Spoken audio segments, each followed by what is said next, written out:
பாஜக தேசிய தலைவர் நட்டாவின் சுற்றுப்பயணத்தால் பாஜகவிற்கு மிகப்பெரிய விஜயம் அமையும் என்று பாஜக மாநில தலைவர் அண்ணாமலை தெரிவித்துள்ளார்.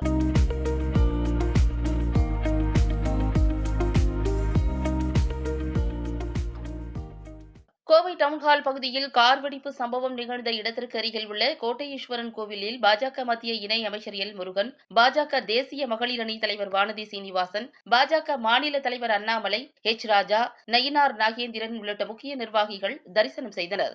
கோவிலுக்கு வந்த அவர்களுக்கு பாஜகவினர் சுமார் 100க்கும் மேற்பட்டோர் மேளதாளங்கள் முழங்க ஆரத்தி எடுத்து வரவேற்பு அளித்தனர்.